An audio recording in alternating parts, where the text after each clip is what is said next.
Oi, pessoal. Nessa aula, que é a número 18 do nosso curso, nós vamos falar sobre os novíssimos. Sim, os novíssimos. O que são os novíssimos? A palavra novíssimos, em latim, significa as últimas coisas. É isso que significa novíssimos, em latim. Nós usamos em português novíssimos. Os novíssimos são morte, juízo, inferno e paraíso. As 4 realidades últimas da vida humana. Então, a morte, nossa finitude, nossa finalidade aqui dessa vida terrena. Passando pelo juízo, esse juízo aqui é o juízo particular, tá? E o juízo particular define o nosso destino eterno, que são 2. Inferno ou paraíso. Inferno é a separação definitiva e eterna da alma em relação a Deus. E o paraíso de 2 formas. O paraíso pode ser dado de 2 formas. Ou imediatamente, ou depois da purificação. Aí, então, falando de purificação, nós incluímos o que nós chamamos de purgatório. É disso que vai falar aqui os 2 últimos parágrafos do credo. Eu creio na ressurreição da carne e na vida eterna. Então, o artigo 11, creio na ressurreição da carne. Diz o número 989, depois da morte, os justos viverão para sempre com Cristo ressuscitado e que ele os ressuscitará no último dia. Essa é a nossa esperança cristã, né? Nós vamos viver com Cristo em corpo e alma, o nosso ser inteiro, nosso composto. Quando nós dizemos ressurreição da carne, os protestantes preferem usar a expressão ressurreição dos mortos. Vamos lembrar que a palavra carne, diz no número 990, carne não quer dizer aqui simplesmente matéria. Carne significa fragilidade, mortalidade, nossa condição frágil de criatura. Quer dizer que o que vai ressuscitar é a nossa condição mortal, é a nossa condição de fragilidade. Após a morte, não haverá somente a vida da alma imortal, mas também dos nossos corpos mortais que readquirirão vida. 991, nós temos uma frase de Tertuliano, um dos padres da igreja, um dos grandes teólogos, né? Ele diz: nós cremos na ressurreição dos mortos, se nós somos cristãos. A confiança dos cristãos é a ressurreição dos mortos. Crendo nela, somos cristãos. Não crendo nela, nós não somos cristãos. Tá certo? Lembre-se que quando o apóstolo Paulo, nos diz o livro Atos dos Apóstolos, foi pregar aos gregos no Areópago, em Atenas, na Grécia, ele falou do Evangelho, falou de Jesus, eles estavam aceitando. Quando ele disse, esse Jesus morreu, mas ressuscitou, aí eles disseram, volta outro dia. É demais para nós. Por quê? Porque os gregos, os filósofos gregos, Platão, por exemplo, falavam que a plenitude da vida é a alma se livrar do corpo. Porque o corpo é ruim. O corpo é o cárcere da alma, dizia Platão. Então, a plenitude da vida, a felicidade consistiria em sair desse corpo. E falar em ressuscitar o corpo, eu vou voltar a esse corpo, mesmo que glorioso, os gregos não queriam ouvir falar disso. Isso acontece com o espiritismo. Irmãos, sem medo de ser taxado de fundamentalista, de rígido, de intolerante, precisamos dizer uma coisa. Cristianismo é incompatível absolutamente com qualquer espécie de espiritismo. Se eu disser assim, o espírita não é cristão, eu não estou ofendendo a pessoa espírita. Uma vez eu disse isso num programa de rádio e eu fui atacado como se eu estivesse ofendendo a pessoa. Como se cristão fosse um elogio, um adjetivo. Ah, essa pessoa é muito cristã, quer dizer que essa pessoa é muito boa. Não necessariamente. Pode se tratar de um bandido terrível, mas é um cristão. Um cristão pecador, mas é um cristão. Cristão não é elogio. Não é adjetivo, é substantivo. Eu sou um cristão. Isso é um substantivo. Não é um adjetivo. Eu sou cristão. Como se ser cristão fosse uma qualidade. Tá certo?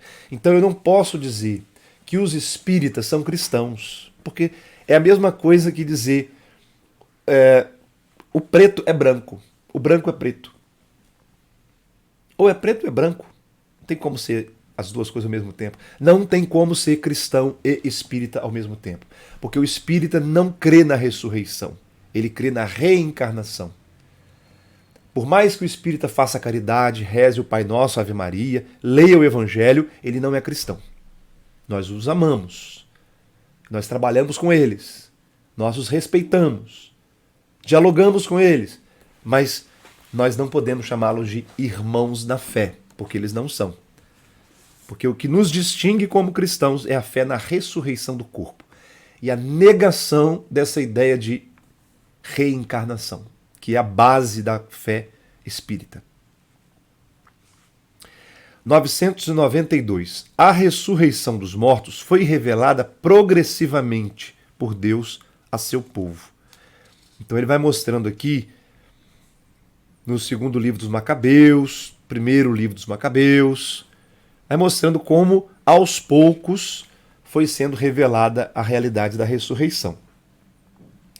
Jesus mesmo tomou o partido dos fariseus e não dos saduceus. Os saduceus não acreditavam na ressurreição, não acreditavam na existência de alma e nem de anjos. Jesus acreditava. Então é Jesus mesmo quem no último dia vai ressuscitar os que nele tiverem crido e que tiverem comido o seu corpo e bebido o seu sangue. 994 do Catecismo. Jesus prometeu, João 6,54. Aquele que comeu o meu corpo, beber o meu sangue na Eucaristia, eu o ressuscitarei no último dia. Que palavra, que promessa. Então, para quem não quer ressuscitar, não precisa de Eucaristia. Mas quem quer ressuscitar, precisa. Jesus diz: quem não come a minha carne, não bebe meu sangue, não tem a vida em si mesmo. Ele está falando, essa vida em si mesmo é a vida da ressurreição, já presente aqui na Terra, se nós recebemos dignamente a Eucaristia. A Eucaristia já é uma antecipação da ressurreição do nosso corpo. Olha que maravilha. Quando eu comungo Jesus sacramentado, Jesus eucarístico, o meu corpo se une ao corpo ressuscitado de Jesus. E eu já começo a me tornar ressuscitado, embora ainda imperfeitamente. Depois da minha morte, todas as comunhões que eu recebi vão produzir um efeito maravilhoso, a ressurreição do meu corpo. Nós precisamos comungar. Comunhão não é um artifício, não é um acessório, não é um enfeite, que eu só quando quiser vou lá e recebo. É um remédio de imortalidade. Eu preciso comungar. Nós temos necessidade da Eucaristia. Agora, o número 996 levanta uma questão polêmica, interessante. Aceita-se muito comumente que depois da morte a vida da pessoa humana prossegue de modo espiritual. Como, porém, crer que este corpo tão manifestamente mortal possa ressuscitar para a vida eterna? Olha, uma pesquisa foi feita nos Estados Unidos após as missas, nas portas das igrejas, só com gente que frequenta a missa. Perguntaram, várias opções de resposta, o que você espera em última instância para depois da morte? Uma opção era a minha alma ir para o céu.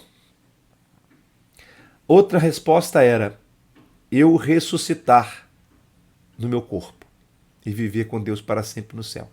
A maioria das pessoas marcou a primeira opção. minha alma ir para o céu. Ou seja, verificou-se nessa pesquisa que algo estava errado na escatologia dos católicos. Né? Falamos mais de imortalidade da alma, a alma ir para o céu, do que no corpo ressuscitar. Isso é influência do espiritismo? Sim. É influência do dualismo platônico, que chega a nós pelo espiritismo. Então nós precisamos entender, nós aguardamos essas duas coisas para depois da morte. Primeiro, que a alma comece a ver Deus no céu. E lá no céu, ela aguarda a ressurreição do corpo. Ela vai se unir de novo ao corpo. Porque nós não somos criados para ser almas separadas. Nós somos alma unida a um corpo. Nós somos um composto de corpo e alma. Enquanto esse composto não estiver reunido, nós não estaremos plenamente na felicidade. Então o que nós aguardamos é, primeiro, a alma já gozar da visão de Deus face a face no céu. Segundo, esperamos a ressurreição do corpo. A morte, diz o número 997, é a separação da alma e do corpo. Os dois se separam. 999. Todos ressuscitarão com seu próprio corpo que tem agora, porém este corpo será transfigurado em corpo de glória. Então veja bem, a ressurreição do corpo não vai ser revitalização desta matéria. Esse corpo não quer dizer esta matéria, porque essa matéria que está aqui, isso que eu posso tocar, é perecível, é mortal. Né?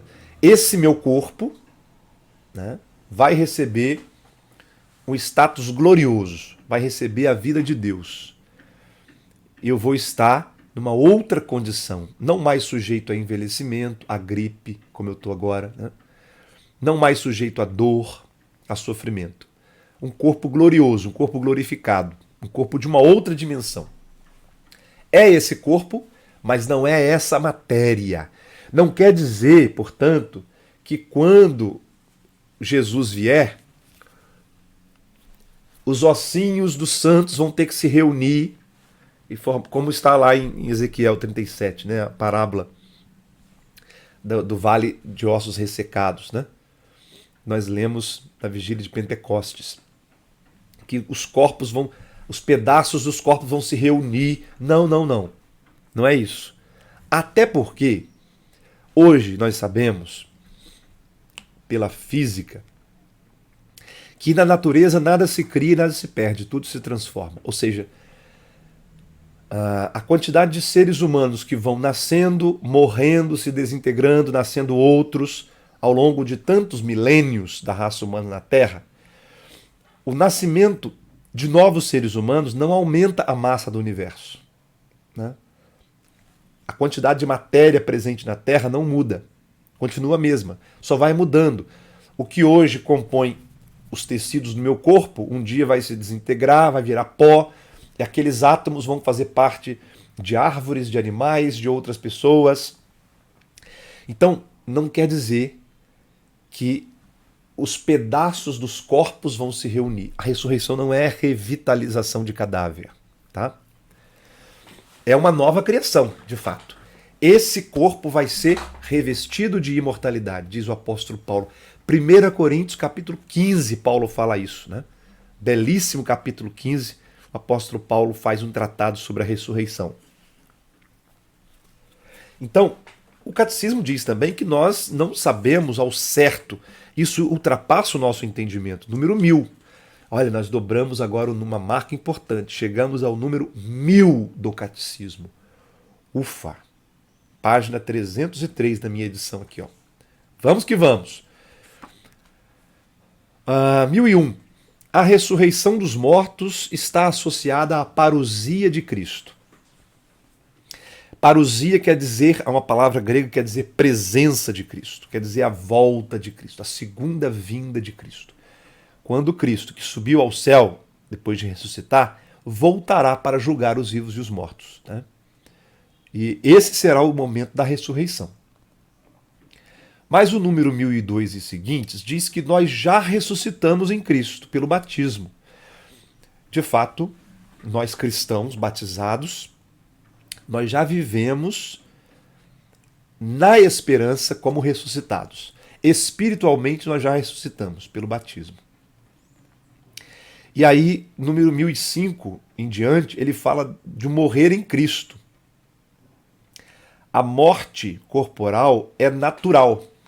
Claro, nós somos membros do reino animal. E todas as espécies do reino animal nascem, crescem, se reproduzem e morrem. A morte faz parte da natureza humana. Mas Deus nos deu, no início, em Adão e Eva, a graça da imortalidade. Então, nós fomos destinados para, apesar de termos uma natureza mortal, não morrermos. Se nós tivéssemos mantido aquela graça que recebemos em Adão e Eva. Como nós perdemos a graça, passamos a morrer. Então, a morte passa a ser considerada, do ponto de vista da fé, como consequência do pecado, a paga do pecado, diz o apóstolo São Paulo. A morte é o término da nossa vida aqui na Terra. Nós temos um tempo limitado para realizar a nossa vida. A nossa vida nos é dada como um presente de Deus para que nós, usando o nosso livre-arbítrio, construamos o nosso destino eterno. Nós temos uma meta, chegar ao céu. Deus nos dá todos os meios necessários, as graças, os dons, os benefícios, as ajudas. Cabe a nós, com o que vamos fazer com o nosso livre-arbítrio, realizar a nossa existência terrena. Muito bem. Número 1009. A obediência de Jesus transformou a maldição da morte em bênção. Então, o sentido da morte cristã está aí. Até a morte de Cristo, morrer era uma desgraça, era uma tragédia, porque se morria ia direto à mansão dos mortos, que é o inferno. Quando Cristo morre, ele vai à mansão dos mortos e lá ele liberta os justos. Também os justos iam para a mansão dos mortos, iam para o inferno. Então Cristo liberta os justos e inaugura o céu. Ele abre as portas do paraíso.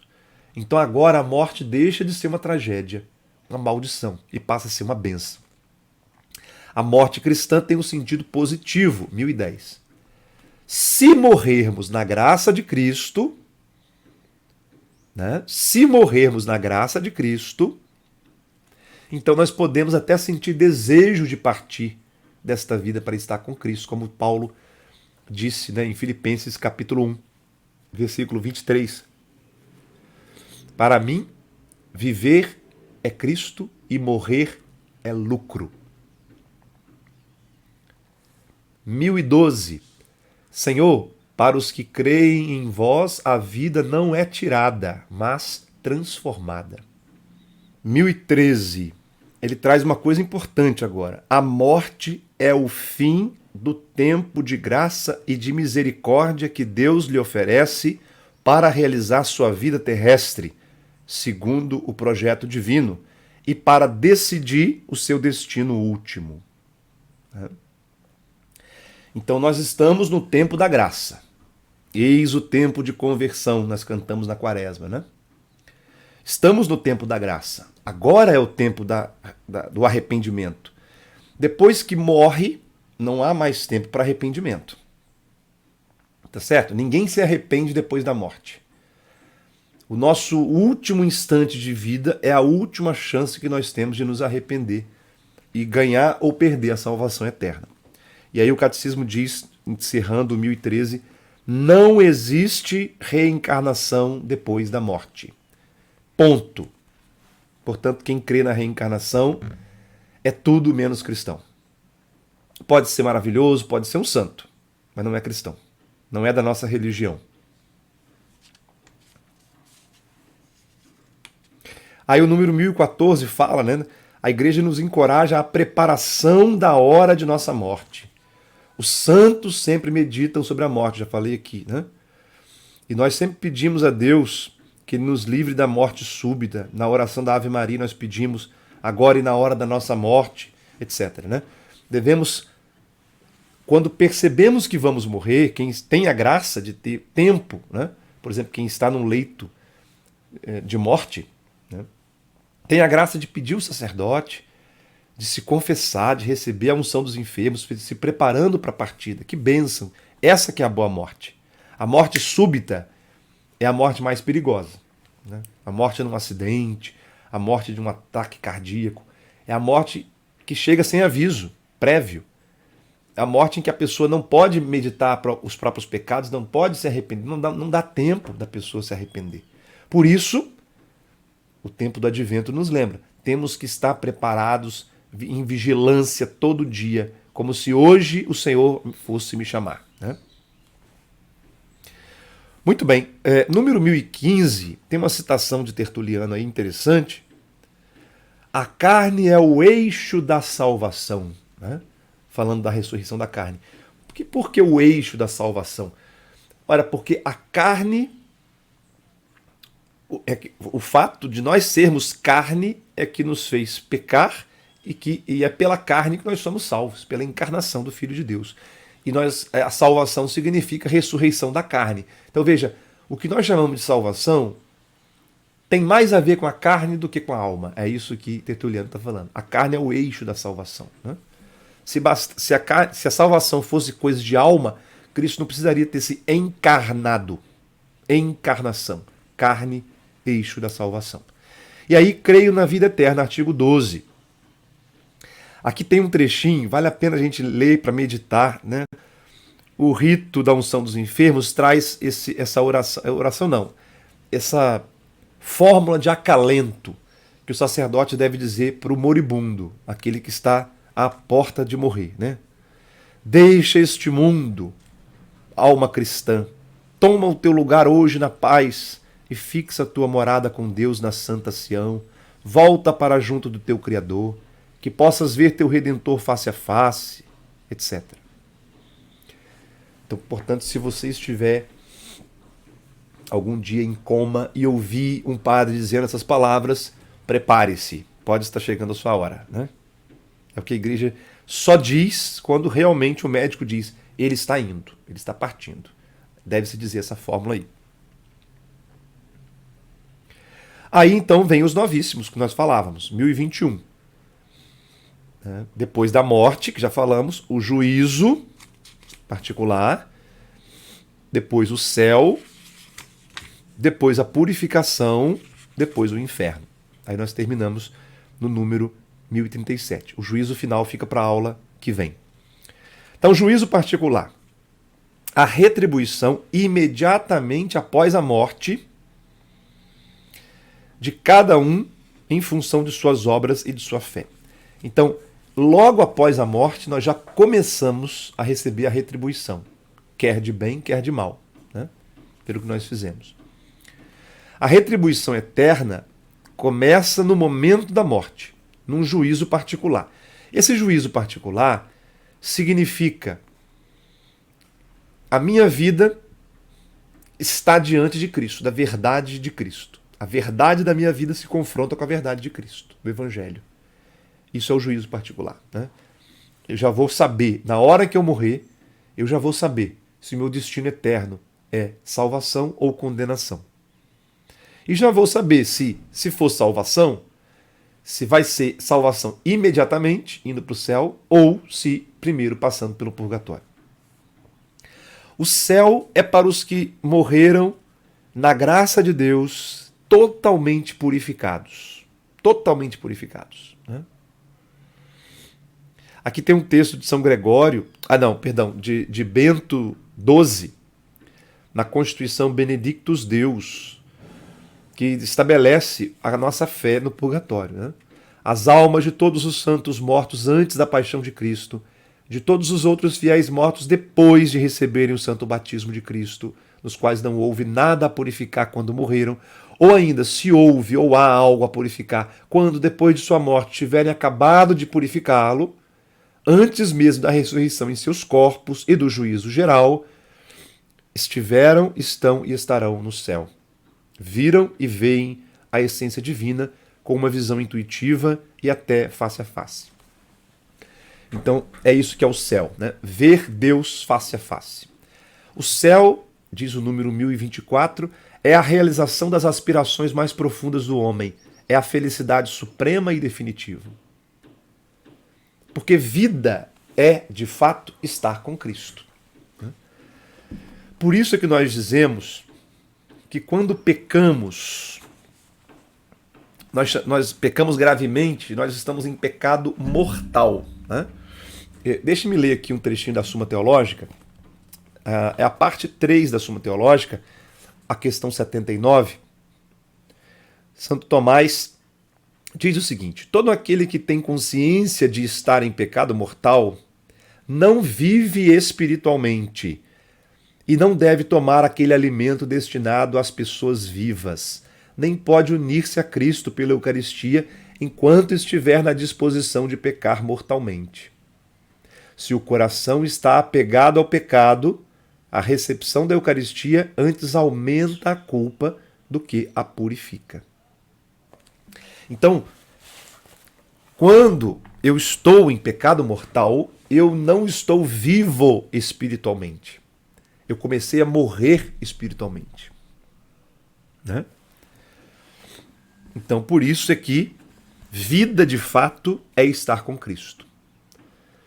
Por isso é que nós dizemos, mesmo que os que vão ser condenados também vão ressuscitar, né? Jesus diz isso em João 6, também vão ressuscitar, mas vão ressuscitar para a condenação e não para a vida. Aí, número 1028, ele fala da visão beatífica. Nós chamamos de visão beatífica. Né? Exatamente isso. Ver Deus. Deus dá a capacidade de ver a sua essência. Visão dos bem-aventurados. Beatífica vem de bem-aventurado. Né?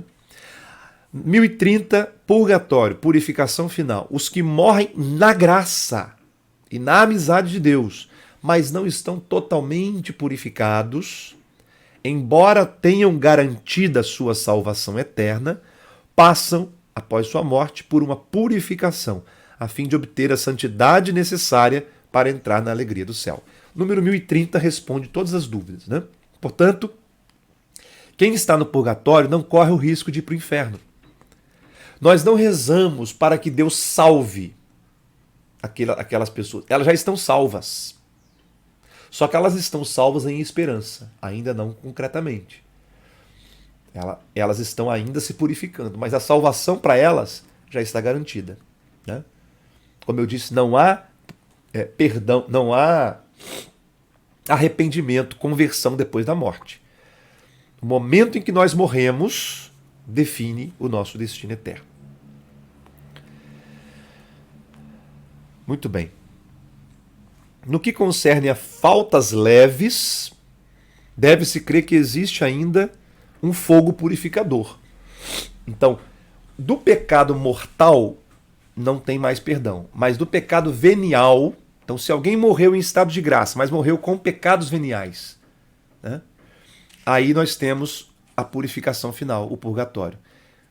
Tem aqui uma interpretação que São Gregório Magno faz, número 1031, das palavras de Cristo em Mateus 12. A blasfêmia contra o Espírito Santo não será perdoada nem neste mundo, nem no mundo que há de vir. Ora, que é esse mundo que há de vir? São Gregório interpretou como sendo o purgatório. Quer dizer que algumas faltas podem ser perdoadas apenas aqui, no século presente, ao passo que outras faltas podem ainda ser perdoadas no século futuro. No século futuro quer dizer o purgatório. As faltas leves, os pecados veniais podem ser perdoados no purgatório. Os mortais, não. Se alguém morreu em estado de pecado mortal, não tem salvação para ele mais. Então vou parar de rezar pelo fulano porque o fulano suicidou-se. Se ele suicidou-se, então ele morreu em pecado mortal. Portanto, ele já está no inferno. Bom, a igreja diz, não temos como saber quem morreu em estado de pecado grave ou não. Nós não podemos julgar. Por exemplo, quem suicidou-se? Pode ser que suicidou-se movido por uma doença. em que ele não estava livre o suficiente para cometer um pecado grave. O pecado só é grave se for totalmente livre. Alguém que se mata movido por uma depressão, por um desespero, não estava livre o suficiente. Lembra-se que quando a gente comete um pecado por impulso, ele pode não ser um pecado grave, pode ser um pecado venial. O pecado grave é aquele premeditado, é aquele em que eu sei plenamente que é pecado, tenho consciência de tudo, mesmo assim escolho pecar, né? Ninguém pode afirmar que alguém se perdeu. E só podemos afirmar que alguém se salvou, já está no céu, depois que o Papa declarar isso. É a canonização, é a beatificação, né? Muito bem. Inferno, 1033. Morrer em pecado mortal sem ter se arrependido dele e sem acolher o amor misericordioso de Deus significa ficar separado do Todo-Poderoso para sempre, por nossa própria opção livre. A este estado de autoexclusão definitiva da comunhão com Deus e com os bem-aventurados se designa com a palavra inferno.